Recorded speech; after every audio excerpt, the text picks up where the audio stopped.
सो ये है second video related to the product development process and the customer requirement. I hope कि आपने first video को go through किया होगा। अगर वीडियो को अभी तक गो थ्रू नहीं किया है सो मेक श्योर कि आप चैनल को अभी के अभी सब्सक्राइब कर लें और बेल नोटिफिकेशन आइकन को भी क्लिक करें। And more over you can be finding that particular video on our channel right now. And आपको मिलने वाला है complete जेआरबी video question park free of cost. And ये आप कोर्स एनरोल कर सकते हैं हमारी सिर्फ और सिर्फ एप्लीकेशन के थ्रू। कोई भी हिडन चार्जेस या कोई भी अदर चार्जेस नहीं अवेलेबल रहेंगे। आप वहां पर फ्री कोर्स में एनरोल कर पाएंगे। सो आपको सिंपली डाउनलोड करना है हमारा लर्निंग सेंटर का एप्लीकेशन, जिसका लिंक आपको मिल जाएगा वीडियो को डिस्क्रिप्शन में, या सिंपली लिख दीजिए JAIB और व्हाट्सएप कीजिए इस नंबर के ऊपर 8360944207 के ऊपर। You'll be getting the application link और साथ के साथ बाकी डिटेल्स भी मिल जाएंगी। एंड वहां से आप वहां पर स्टार्टअप कर सकते अपना स्टार्ट कर सकते हैं एंड स्टार्ट प्रिपेयरिंग कर सकते हैं अपनी for the JIB upcoming exam. So चलिए आज का सेशन करते हैं start. And the question number 18 it's related to the customer requirement. So according to the document, what is the primary purpose of the customer acceptance policy within the KYC guidelines? तो KYC guidelines कहता है जो customer acceptance policy है इसका क्या meaning रहता है, उसके बारे में in detail we need to answer. So options दी गई हैं to verify the identity of the customers and assess their risk, to identify and categorise the customers based upon the risk levels, to determine the types of customers a bank is willing to do business with, या फिर option D to track and analyse customer transaction to identify suspicious behaviour. देखो, customer acceptance behaviour basically क्या रहता है कि चार की elements होते हैं। चार की एलिमेंट्स कौन कौन से हैं? We are having the customer acceptance policy, we are having the risk management, we are having the, और कौन से दो एलिमेंट होते हैं? Other elements are related to customer identification procedure that is said to be the CIP। And एक और pillar होता है that you need to WhatsApp me और need to comment in the comment section below and I be giving the correct answer person a video pack for free. Right, वो आपको free में मिल जाएगा। अगर आप करते हैं आपको कोई चांस मिलता है कि आप जीत सकते हैं free pack for the JIB। Right, तो चलिए, अब कस्टमर एक्सेप्टेंस पॉलिसी जो है वो बेसिकली किस चीज से रिलेटेड है? That's related to so as to set the clear criteria कि कौन से कस्टमर बैंक एक्सेप्ट करेगा एंड कौन सी कंडीशंस के अंदर एक्सेप्ट करेगा। और ये इस चीज को भी इंश्योर करता है कि बैंक बेसिकली इस तरह के अकाउंट्स को ओपन नहीं करेगा जो एनोनिमस हैं, जो फिक्टिशियस हैं, जो बेनामी कस्टमर्स हैं। कस्टमर एक्सेप्टेंस पॉलिसी इस चीज के लिए भी हेल्प करता है कि हम कस्टमर्स को कैटेगराइज कर सकते हैं रिस्क परसेप्शन के अकॉर्डिंग। इस चीज को इंश्योर करने के लिए कि जो ड्यू डिलिजेंस है वो एनहांस्ड होगी for the higher risk clients. Right, so यहां पर देखिएगा ऑप्शन ए को देखते हैं, to verify the identity of the customers and assess their risk. So ये एक जनरल पर्पस है ब्रॉडर KYC गाइडलाइंस का, बट स्पेसिफिक रूल नहीं है related to the customer acceptance policy. So option A is not correct. Option B, to identify and categorize the customers based on the risk levels, that's basically related to the risk management। ये risk management से related है। So option B is not the correct answer. Option C, to determine the types of customers a bank is willing to do business with, यानी कि fictitious account या benami accounts नहीं होंगे। So option C is the correct answer. Option D says to track and analyse customer basically transactions to identify the suspicious behavior। so this is actually related to the monitoring of the transactions। ये monitoring of transactions के साथ related है। ठीक है, तो option C is the correct answer. Now let's move toward the question number 19। A bank is in the process of creating a new mobile banking application. The project team is currently working on designing the user interface, creating wireframes, and developing a preliminary version of the for internal testing purposes based on the stages of new product development. Which stage is the team currently engaged in? कौन से process में है? Concept development and testing, business analysis and market analysis, product development या फिर commercialisation. देखो, concept development and testing basically होता है जब आइडिया को टेस्ट कर रहे हो, कंसेप्ट को टेस्ट कर रहे हो, सो टू चेक कि ये प्रोडक्ट जो है बनाया जा भी सकता है, नहीं बनाया जा सकता। एंड ये बेसिकली होता है कि पोटेंशियल कस्टमर्स के आने से पहले आप बेसिकली गो थ्रू करते हो इस चीज को। Option is not the correct answer. Option B, that's related to बामा, that is a business analysis and the market analysis. ये बेसिकली प्रोडक्ट डेवलपमेंट के पहले आता है जिसमें आप एनालाइज करते हो फाइनेंशियल वाइबिलिटी को। Option B is also not the correct answer. Option C, it's related to product development. So definitely product development stage जो होती है वो एक्चुअल डेवलपमेंट का बिगिनिंग पॉइंट होता है, जिसमें डिजाइनिंग करते हो, प्रोडक्ट की इंजीनियरिंग करते हो, प्रोटोटाइप क्रिएट करते हो, उसको टेस्ट करते हो, क्वालिटी इंश्योर करते हो। So that is the main things. And question में भी इसी से रिलेटेड कहा गया है कि प्रोजेक्ट टीम जो है करेंटली वर्क करे डिजाइनिंग के ऊपर। तो डिजाइनिंग का पार्ट किस में आता है? It's related to product development. Commercialisation तो होती है जब एक्चुअल में फाइनल स्टेज के ऊपर आप फुल स्केल प्रोडक्ट को लॉन्च कर देते हो। So that's also not the correct answer. फिर आता है question number 20th, which of the following describes the correct approach to calculate rate of interest on saving bank account as per the Reserve Bank of India directives. So RBI के directives के according जो interest rate calculation होती है वो किस हिसाब से होती है। ठीक है जी, अब इसको समझते हैं। अब आरबीआई ने गाइडेंस को चेंज किया था एंड फर्दर इन गाइडेंस को चेंज किया गया था फ्रॉम अप्रैल 1 2010 के हिसाब से।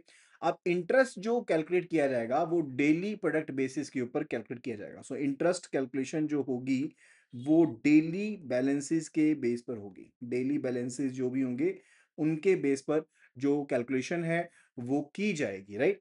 पहले क्या होता था कि इंटरेस्ट पे किया जाएगा, होता था 10 तारीख से लेकर के लास्ट ऑफ मंथ में जो मिनिमम बैलेंस रहता था उसके ऊपर इंटरेस्ट कैलकुलेट होता था, लेकिन अब ऐसा नहीं है। एंड फर्दर बैंक्स को फ्री रखा गया है कि वो फ्रीक्वेंसी ऑफ इंटरेस्ट पेमेंट को कुछ भी रख सकते हैं, like monthly, quarterly, half yearly रख सकते हैं, लेकिन मोस्टली बैंक्स जो है वो क्वार्टरली ही इंटरेस्ट को पे करते हैं। एंड डिफरेंशियल इंटरेस्ट रेट भी पे किया जा सकता है इंक्रीमेंटल स्लैब्स के बेसिस के ऊपर, एज लॉन्ग एज वो नॉन डिस्क्रिप्शनरी है, यानी कि सिर्फ एक कस्टमर के लिए नहीं है, सभी कस्टमर्स के लिए सेम रूल है। तो जो डिफरेंशियल रेट ऑफ इंटरेस्ट है वो भी पे किया जा सकता है, right. So what will be the answer? Interest must be calculated on monthly basis. Is it so? No. Interest must be calculated on daily basis with effect from April 1, 2010. Is it so? Yes, that is a correct answer. Option B जो है that's absolutely correct, क्योंकि तभी इस guideline को change किया गया था। Banks have the discretion to calculate the interest on monthly or daily basis. Right, discretion दी गई है क्या ऐसी कोई? तो डिस्क्रिशन नहीं है, राइट, कोई डिस्क्रिशनरी ऑप्शन नहीं है। And the interest rate is subject to negotiation between the depositor and the bank. No, that's not the case. ठीक है, ऐसा कुछ भी नहीं है। So now let's move further toward the question number 21. According to the document, which type of bank product is defined as a core, unbranded, undifferentiated commodity that forms the foundation of the banking services?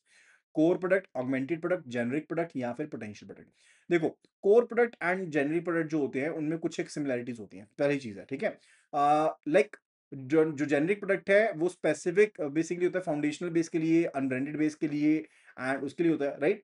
So core product होता है जो basic products होते हैं, basic service provide करते हैं, जो basic essence है service का, उसको कोर प्रोडक्ट कहते हैं, राइट।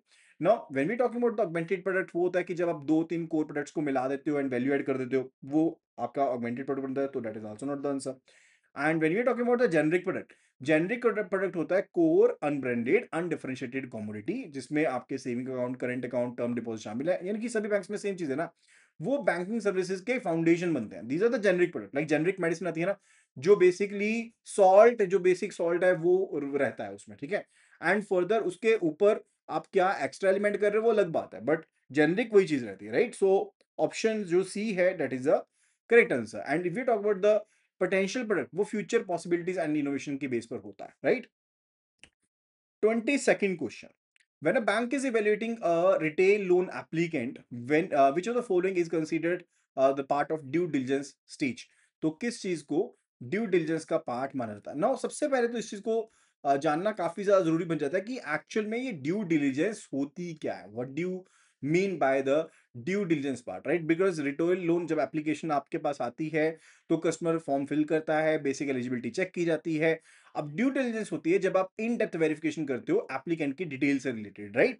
एंड उसके बाद क्रेडिट अप्रेजल करते हो, रिस्क असेसमेंट की जाती है, फिर सैंक्शनिंग होता है, डॉक्यूमेंटेशन होती है, यानी कि एग्जीक्यूशन ऑफ द डॉक्यूमेंट होता है, एंड फिर डिसबर्समेंट की जाती है, एंड उसके बाद आती है post loan monitoring, right.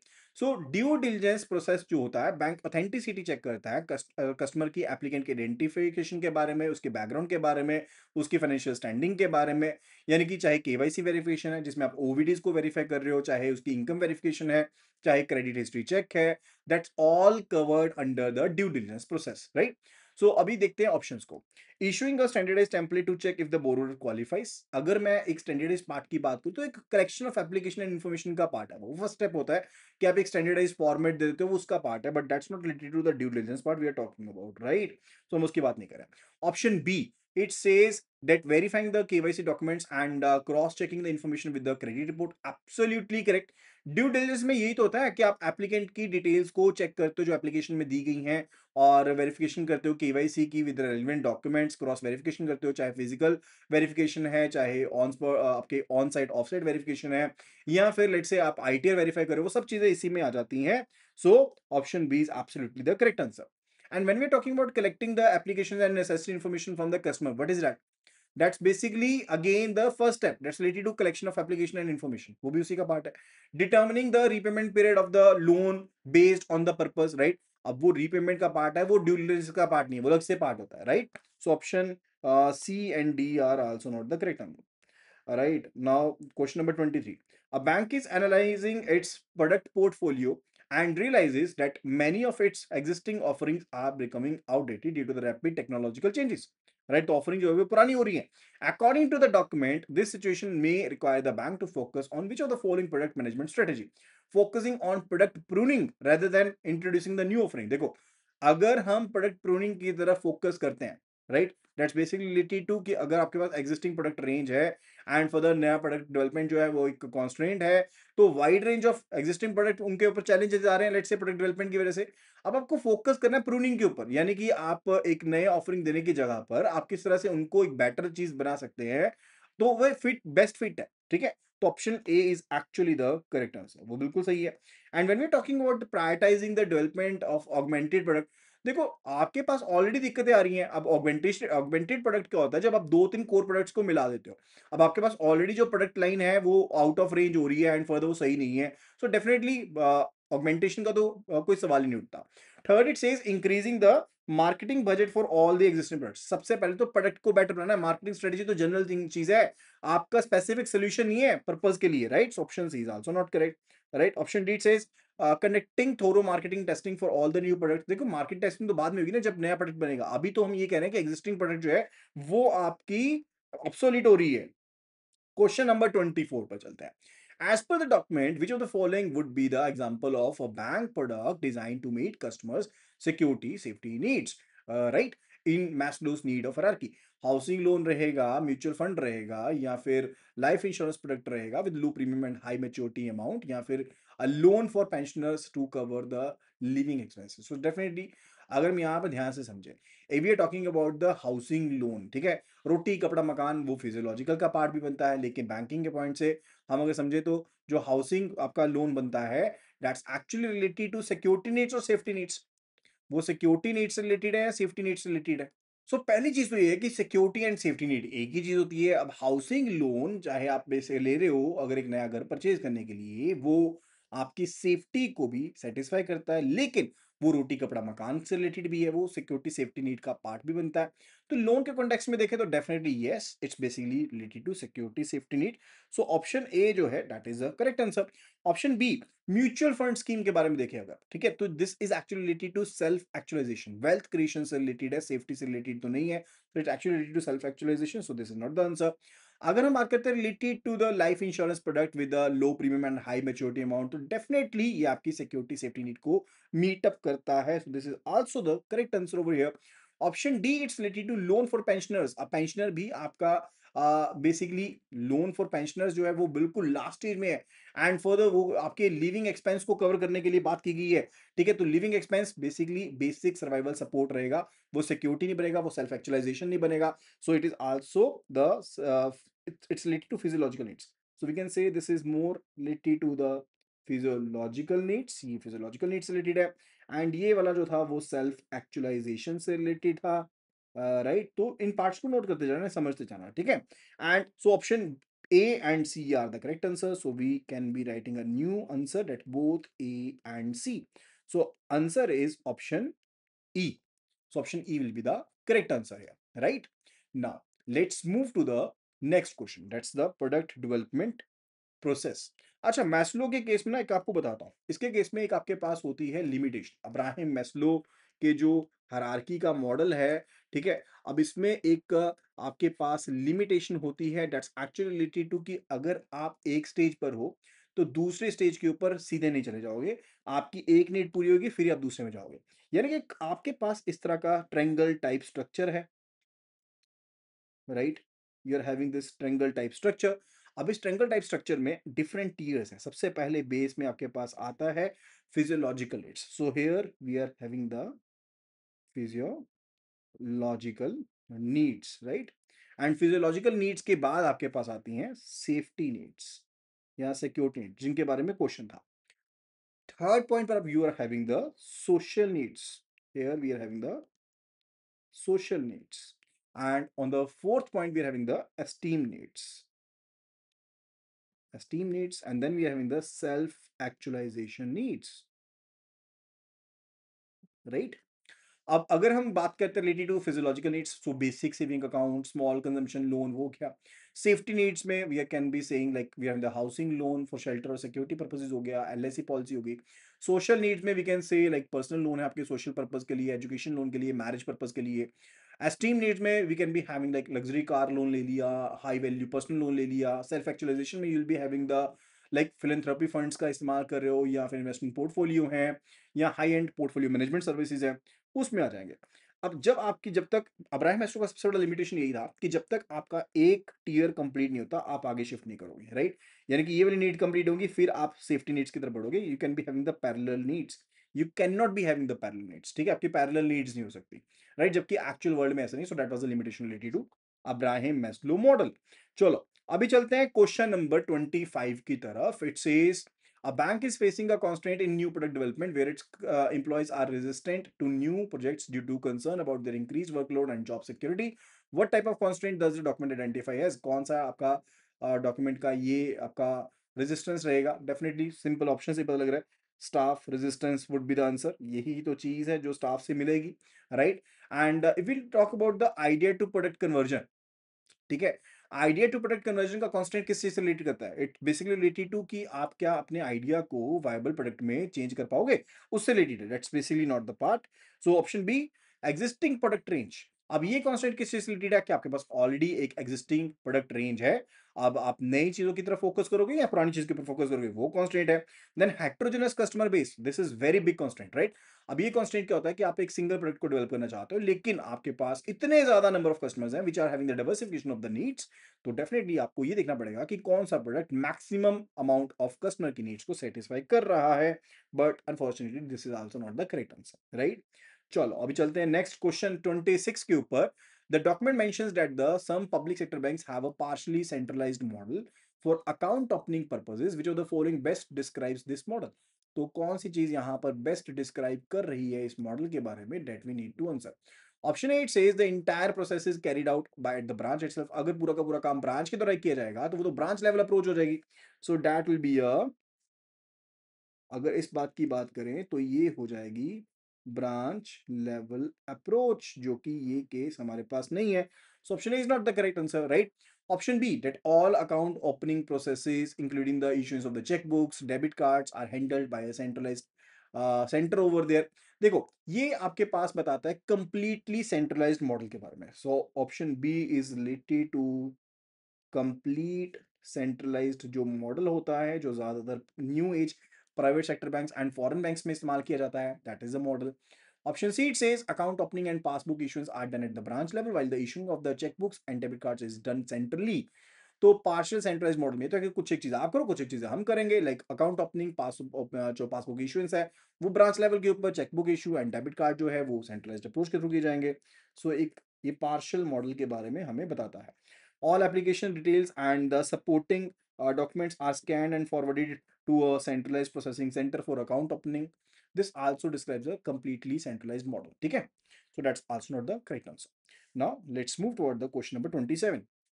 It says product development process related according to the document. What is the key difference between a fixed deposit and a combination deposit scheme?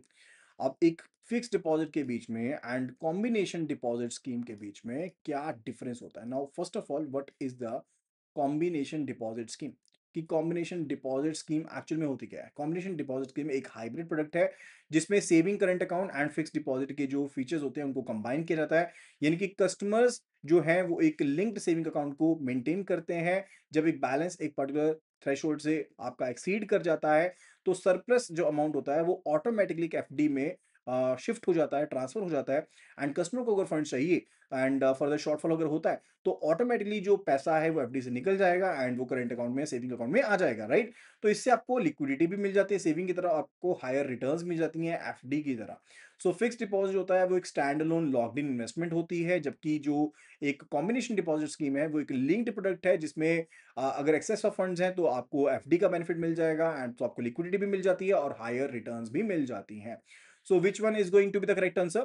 Let's have a look at it. Option 8 says a fixed deposit offers higher interest rate while combination deposit offers a lower one. Is it so? देखो, particularly interest से rate से benefit नहीं है, वो आपका definitely fix deposit में fix तो है ही हमेशा, लेकिन जो मेजर डिफरेंस है वो इंटरेस्ट रिलेटेड होता ही नहीं है इनमें, राइट? सो वो तो बेसिकली आपके प्रोडक्ट टाइप से ऊपर है जो डिफरेंस है। A fixed deposit is for predetermined period while a combination deposit scheme is has having no fixed period.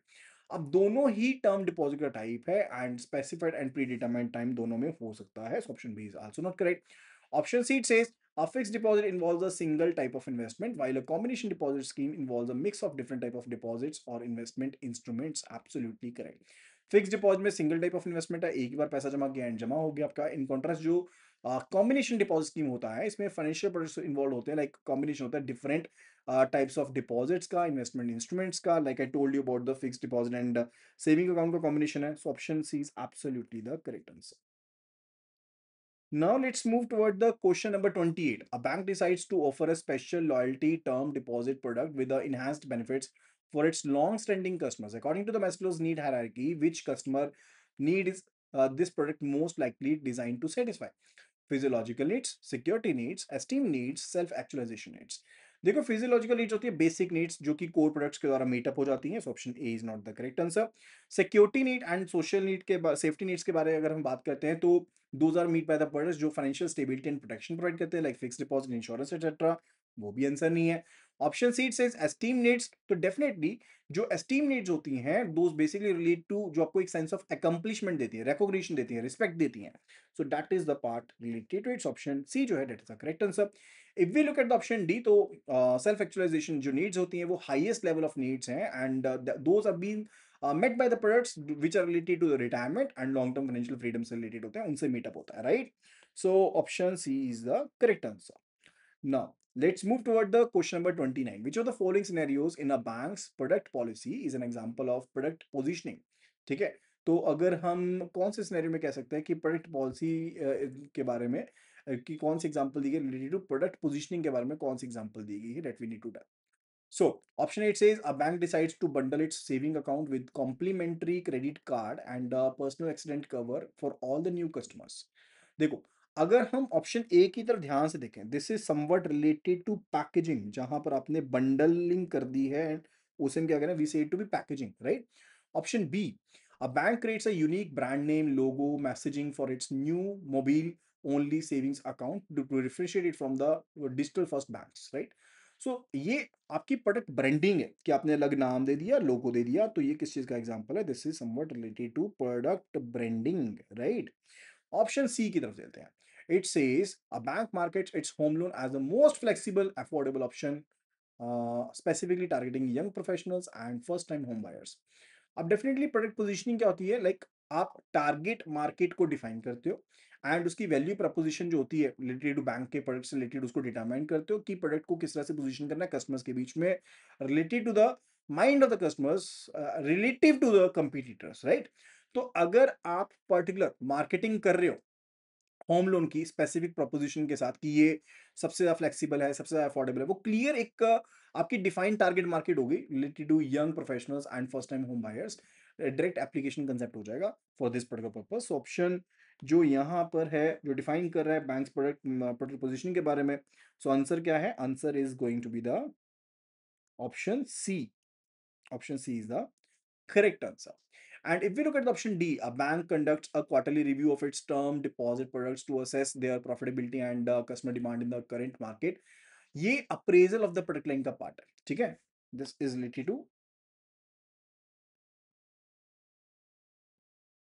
appraisal of the product line, right? Individual जो आपके products हैं, product line है, उनका आप अप्रेजल करो जिसमें आप एग्जिस्टिंग प्रोडक्ट्स की परफॉर्मेंस को इवेल्युएट करते हो, प्रॉफिटेबिलिटी को इवेल्युएट करते हो।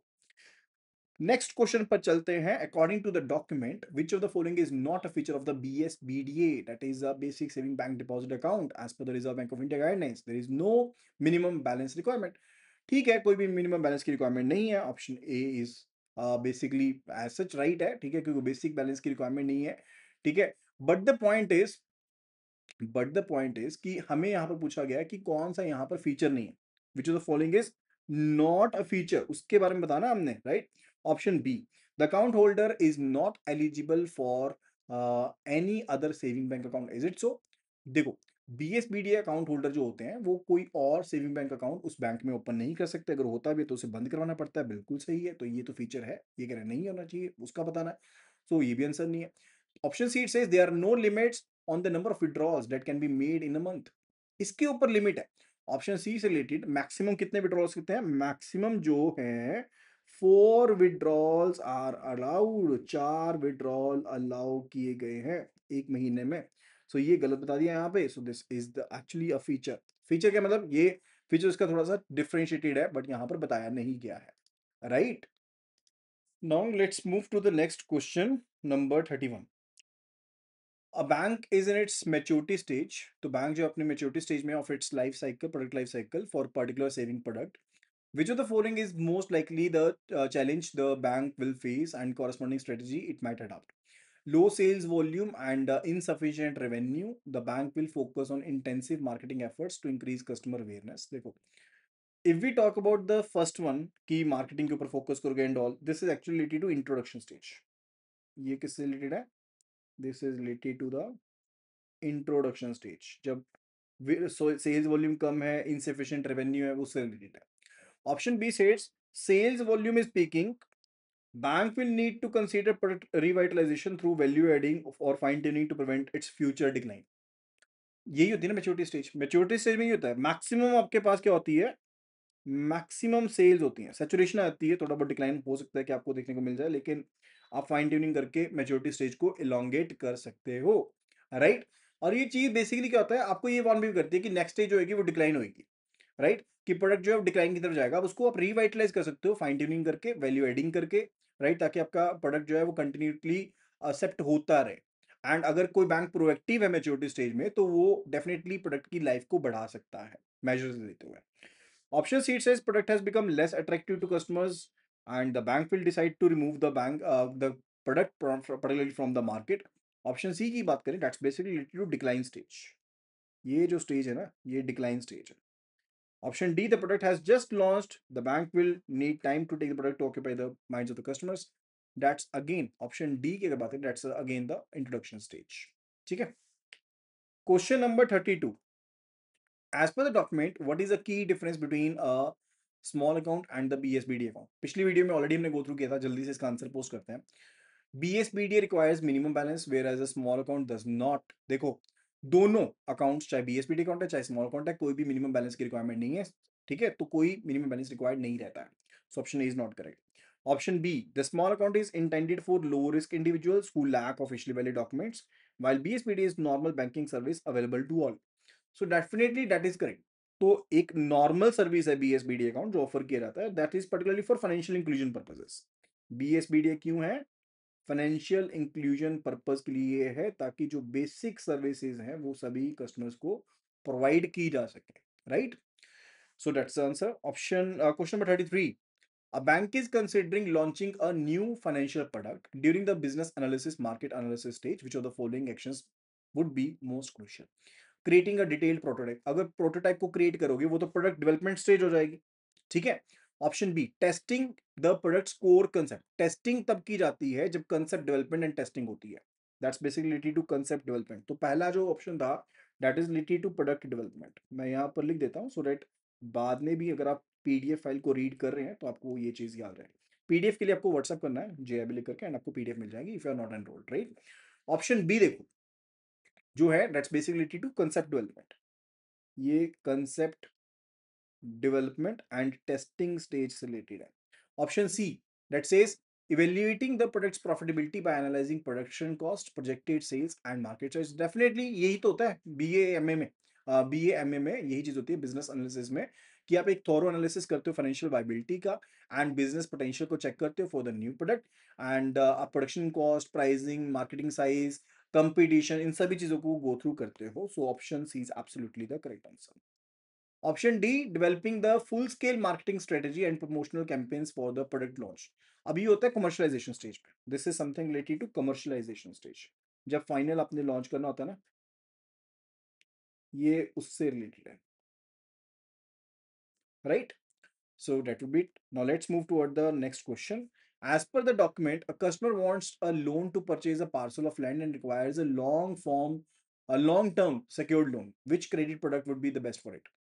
तो कौन सा प्रोडक्ट होगा? कंज्यूमर लोन तो डेली बेसिस की जो अपनी नीड्स होती है उनको कवर करता है।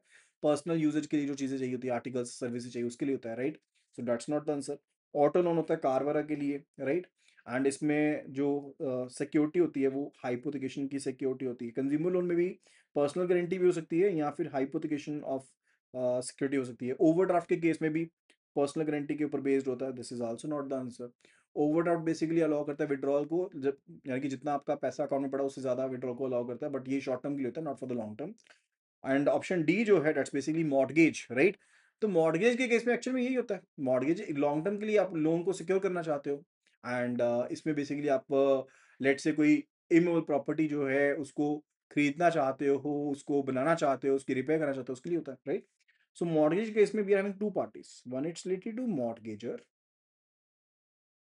एक होता है मॉर्गेजर और दूसरा होता है मॉर्टगेजी, राइट? ना मॉर्टगेजर जो होता है दैट्स अ बोरोअर, जो अपनी प्रॉपर्टी के ऊपर मॉर्गेज और चार्ज क्रिएट करवाता है।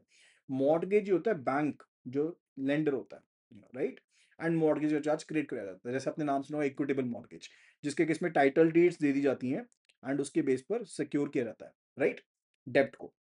Next question it is, in the context of product management, a bank introduces a new investment scheme that allows customers to combine high interest term deposit with a linked mutual fund investment. This new scheme is an example of what type of the product? Generic product, expected product, augmented product, potential product. किसका example है? अब देखो, अगर हम generic product की बात करते हैं तो जेनरिक प्रोडक्ट होता है आपका कोर एक unbranded undifferentiated commodity, like saving account हो गया या फिर करंट अकाउंट हो गया, वो होता है। That is not the answer. Expected product क्या होता है? यानी कि जो मिनिमम कंडीशंस एंड फीचर्स के साथ कस्टमर एंटीसिपेट करता है कि हाँ भाई उसको मिलना चाहिए, जैसे आपको एटीएम मिल रहा है सेविंग के साथ, वो एक्सपेक्टेड है, right? Option B is also not the answer. Augmented product क्या होता है? ऑगमेंटेड प्रोडक्ट होता है जो कई कोर प्रोडक्ट्स को मिलाकर के बनता है, लाइक दो अपने प्रोडक्ट्स ऐड कर दिए, उसमें वैल्यू ऐड कर दी, बेनिफिट ऐड कर दिया। अब नई स्कीम जो लॉन्च की गई है, लाइक जिसमें आप term deposit mutual fund investment को ऐड कर रहे हो, जो कि बेसिकली जिसमें आपको ज्यादा बेनिफिट मिल रहा है, right? combine high interest term deposit with linked mutual fund over there. So that is actually the augmented product. Potential product होता है जो future possibilities innovation से related होता है and for the currently developed product नहीं है, right? Now the next question, according to the document, which of the following is a direct consequence of the deregulation of the interest rates on the saving deposit by the Reserve Bank of India? अब deregulation का क्या impact पड़ा वो हमने बताना है। Banks are now required to maintain a uniform interest rate for all the saving deposit amounts. देखो, deregulation ने यूनिफॉर्मिटी की जो रिक्वायरमेंट थी उसको रिमूव नहीं किया है, वो बेसिकली पहले भी थी अभी भी है, राइट? सो खास करके यूनिफॉर्म रेट किनको ऑफर करना है? For the deposits up to ₹1 lakh उनको यूनिफॉर्मली ऑफर करना होता है। Option A is not correct. Option B it says banks have the discretion to offer different interest rate for savings account exceeding ₹1 lakh. Absolutely correct, कि जो 1 लाख से ऊपर है आप उनको अलग अलग इंटरेस्ट रेट जो है ऑफर कर सकते हो, लेकिन discrimination must not be there. ऐसा नहीं है डिस्क्रिमिनेशन होगी, आपका 2 करोड़ है आपको अलग, आपका 2 करोड़ है आपको अलग, ऐसा नहीं होगा, राइट? डिस्क्रिशन कर सकते हो लेकिन डिस्क्रिमिनेशन नहीं कर सकते हो। So option B is the correct answer. Now, question number 37. The product policy of the bank involves evaluating its existing product lines to identify any gaps or areas for improvement. According to document, what is the process known as? New product development, product branding, appraisal of the product line and the individual product. So option C is absolutely the correct answer. अभी यहां तक पहुंचते पहुंचते आपकी almost सभी ये दोनों chapters complete होने वाले हैं। आई होप कि आपको ये सभी चीजें समझ में आ रही होंगी। अगर वीडियो पसंद आई तो वीडियो को लाइक जरूर करें, वीडियो को शेयर जरूर करें। Question number 38. Which of the following is an example of service quality requirement under the responsiveness category? A bank branch maintaining professional and appealing physical appearance. अगर appealing and appearance कर रहे हो तो वो tangibility से related है. That's actually related to the tangibility. वो tangibility से related है, ठीक है? So that's not the correct answer. If we're talking about option B, a financial advisor's ability to provide accurate and error-free transaction, वो basically reliability से related है कि आप rely कर पाओ, not reliability, it's reliability. वो reliability से related है, that's not the correct answer. Option C, a bank's online platform that is easy to navigate and use for mobile banking. अब वो basically accessibility से related है, that's related to accessibility कि easily access कर पा रहे हो, right? Option D, a bank's customer service team providing a prompt service, that's basically related to promptness, वो responsiveness से related है. So option D is the correct answer. Option D is absolutely the correct answer. ठीक है, so that will be all related to this video. I hope कि आपको video पसंद आई होगी। अगर वीडियो पसंद आई तो जल्दी से वीडियो को लाइक कीजिएगा और वीडियो को शेयर कीजिएगा अपने फ्रेंड्स एंड कलीग्स के साथ।